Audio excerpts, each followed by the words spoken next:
اور خداوند نے جیسا اس نے فرمایا تھا سارا پر نظر کی، اور اس نے اپنے وعدہ کے مطابق سارا سے کیا۔ سو سارا حاملہ ہوئی، اور ابراہیم کے لیے اس کے بڑھاپے میں اسی معین وقت پر جس کا ذکر خداوند نے اس سے کیا تھا اس کے بیٹا ہوا۔ اور ابراہیم نے اپنے بیٹے کا نام جو اس سے سارا کے پیدا ہوا اسحاق رکھا۔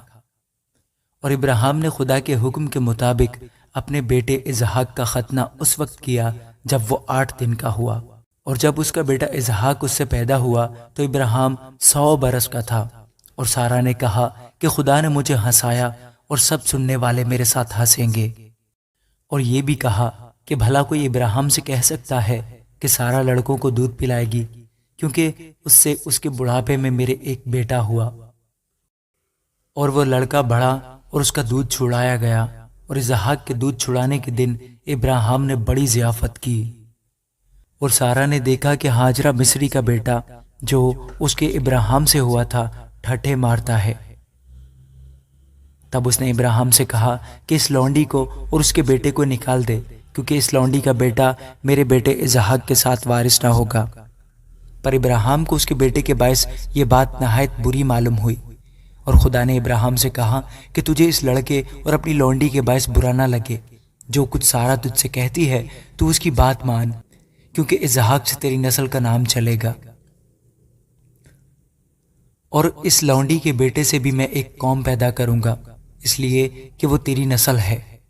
تب ابراہیم نے صبح سویرے اٹھ کر روٹی اور پانی کی ایک مشک لی اور اسے ہاجرہ کو دیا، بلکہ اسے اس کے کندھے پر دھر دیا، اور لڑکے کو بھی اس کے حوالے کر کے اسے رخصت کر دیا۔ سو وہ چلی گئی اور بے صبا کے بیابان میں آوارہ پھرنے لگی۔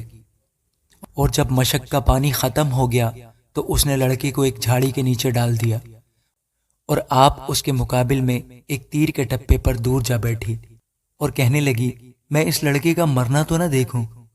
سو وہ اس کے مقابل بیٹھ گئی اور چلا چلا کر رونے لگی۔ اور خدا نے اس لڑکے کی آواز سنی، اور خدا کے فرشتہ نے آسمان سے ہاجرہ کو پکارا اور اس سے کہا اے ہاجرہ تجھ کو کیا ہوا؟ مت ڈر، کیونکہ خدا نے اس جگہ سے جہاں لڑکا پڑا ہے اس کی آواز سن لی ہے۔ اٹھ اور لڑکے کو اٹھا اور اسے اپنے ہاتھ سے سنبھال، کیونکہ میں اس کو ایک بڑی قوم بناؤں گا۔ پھر خدا نے اس کی آنکھیں کھولی اور اس نے پانی کا ایک کنواں دیکھا، اور جا کر مشک کو پانی سے بھر لیا اور لڑکے کو پلایا۔ اور خدا اس لڑکے کے ساتھ تھا، اور وہ بڑا ہوا اور بیابان میں رہنے لگا اور تیر انداز بنا، اور وہ فاران کے بیابان میں رہتا تھا، اور اس کی ماں نے ملک مصر سے اس کے لیے بیوی لی۔ پھر اس وقت یوں ہوا کہ ابی ملک اور اس کے لشکر کے سردار فیکل نے ابراہیم سے کہا کہ ہر کام میں جو تو کرتا ہے خدا تیرے ساتھ ہے، اس لیے اب تو مجھ سے خدا کی قسم کھا کہ تو نہ مجھ سے، نہ میرے بیٹے سے، اور نہ میرے پوتے سے دغا کرے گا، بلکہ جو مہربانی میں نے تجھ پر کی ہے ویسی ہی تو بھی مجھ پر اور اس ملک پر جس میں تو نے قیام کیا ہے کرے گا۔ تب ابراہیم نے کہا میں قسم کھاؤں گا۔ اور ابراہیم نے پانی کے ایک کنویں کی وجہ سے جسے ابی ملک کے نوکروں نے زبردستی چھین لیا تھا ابی ملک کو جھڑکا۔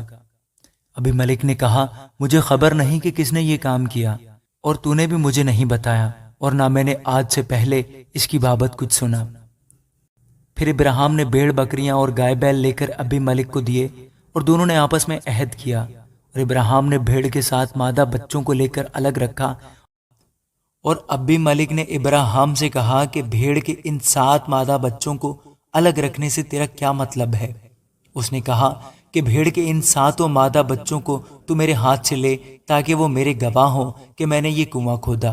اس لیے اس نے اس مقام کا نام بیر سبا رکھا، کیونکہ وہیں ان دونوں نے قسم کھائی۔ سو انہوں نے بیر سبا میں عہد کیا۔ تب ابی ملک اور اس کے لشکر کا سردار فیکل دونوں اٹھ کھڑے ہوئے اور فلسطینیوں کے ملک کو لوٹ گئے۔ تب ابراہیم نے بیر سبا میں جھاؤ کا ایک درخت لگایا، اور وہاں اس نے خداوند سے جو ابدی خدا ہے دعا کی، اور ابراہیم بہت دنوں تک فلسطینیوں کے ملک میں رہا۔ آمین۔